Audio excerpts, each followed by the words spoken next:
Salut à toutes et à tous, bienvenue dans The Watchman, le podcast qui va vous donner envie d'aller au cinéma. I like it. Je ne suis qu'amour.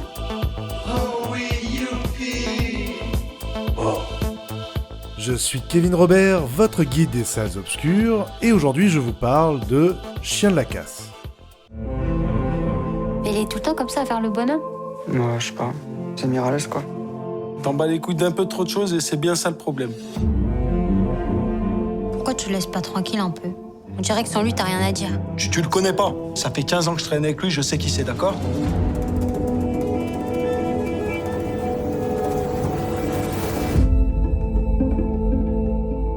Apprends à aimer tes potes avant de parler d'amour. Déjà, confonds pas, je suis pas ton pote, moi je suis ton frère. Donc si tu veux, on va se déchirer, on va se haïr, je serai toujours ton frère. Chien de la casse de Jean-Baptiste Durand est une comédie dramatique qui se déroule dans une petite commune de l'Hérault où Dog et Miralles passent leur temps à traîner dans les rues pavées de ce vieux village. Ces deux jeunes adultes, amis de longue date, boivent quelques bières sur un banc, jouent à FIFA et font des trafics à la petite semaine. Miralles a pris la mauvaise habitude de taquiner Dog, qu'il considère comme son frère. Alors que Dog rencontre une certaine Elsa, cette amitié masculine devient progressivement toxique. Le film se développe habilement autour de la complexité des relations entre ces trois personnages, le chambreur Miralles, un temps cuisinier, un temps poète, mais surtout flâneur, qui vit encore chez sa mère, elle qui peint des tableaux abstraits, semble aussi se laisser vivre, mais peut très bien se laisser mourir, car si son fils ne cuisine pas, elle ne mange pas, et nous ressentons bien qu'un mal semble la ronger. Tout comme Miralles, qui porte un regard abîmé sur son monde qu'il aimerait transformer, il cherche à tout prix à éviter cette solitude profonde en s'accaparant son ami. Dog, très réservé et quasi mutique, se fait brutaliser, supporte la frustration de son oppresseur et le suit comme un chien docile. Nous pourrions reprocher le parallèle très littéral avec son surnom ainsi qu'avec Malabar, le staff bull terrier de Miralles qui lui dit quoi faire et où aller. Nous pourrions le faire, mais la cohérence du film et les émotions dominent. Autour de ces protagonistes, nous découvrons les habitants de ce petit village qui ponctuent le récit de jolis moments, comme l'homme planté devant le bar tabac avec des tickets à gratter forcément perdants, mais aussi la voisine bienveillante et attentionnée, ou encore les amis trentenaires de la bande qui ont pour projet de monter un restaurant. Tous ces seconds rôles font partie du décor de ce village aux rues trop souvent vides. Ce sud, si souvent représenté par un ciel bleu et son soleil de plomb, est ici filmé à la mi-saison, là où l'activité rurale est la plus faible et où la pierre semble se teinter d'une lumière grisâtre. Notamment lorsque les deux compères se perdent dans l'arrière-pays, nous observons une nature desséchée, complètement aplatie par la réalisation. Ce manque de relief a pour but de surligner très efficacement la monotonie de cette relation douce-amère.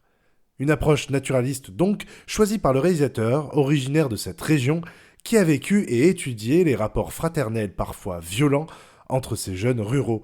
Même si beaucoup de rebondissements sont prévisibles, Chien de la casse nous touche par certaines touches d'humour et plusieurs moments silencieux et poétiques.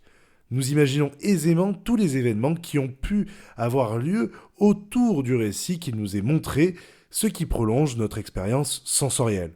Alors c'est toujours un moment unique de découvrir une histoire sur un premier long métrage. Nous entrons dans l'univers d'un auteur que nous ne connaissons pas encore, nos sens sont mis en éveil, notre curiosité nous pousse à scruter les moindres détails de photogrammes, notre esprit s'ouvre encore un peu plus, et j'ai déjà dans ce podcast parlé de plusieurs premiers films français comme Slalom, En roue libre ou encore La Nuée. À chaque fois, c'est une histoire nouvelle, singulière. J'entends parfois dire aujourd'hui que les œuvres originales n'existent plus, car les auteurs ne font que reprendre ou citer des œuvres déjà existantes. En un sens, c'est vrai, difficile de nos jours de ne pas faire de redites consciemment ou inconsciemment, et pourtant, certaines comme celle-ci nous offrent une autre vision du monde, de nouveaux regards exaltants.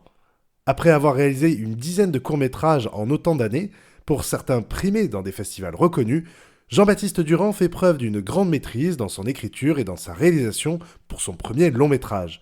C'est le parcours classique de beaucoup de cinéastes, Nous pouvons lui souhaiter du succès dans sa carrière, tout comme les acteurs Anthony Bajon et Raphaël Quenard. Le premier dans un rôle tout en retenue, et le deuxième très à l'aise en tant que trublion dérangeant. Tous deux sont d'excellents comédiens qu'il convient de suivre scrupuleusement dans les années à venir. Chien de la Casse réussit à peu près tout ce qu'il entreprend et se distingue par ses instants de vérité ainsi qu'une certaine douceur. Alors, suivez mon doigt qui indique votre cinéma le plus proche de chez vous et allez voir ce film pour lui donner de la force. Je vous remercie de m'avoir écouté et je vous retrouve très vite pour de nouvelles aventures cinéphiles. En attendant, allez voir des films en salle au cinéma. Salut! C'était fabuleux. On va rentrer. Le pays, on va rentrer. Go home. It's all over. Thanks.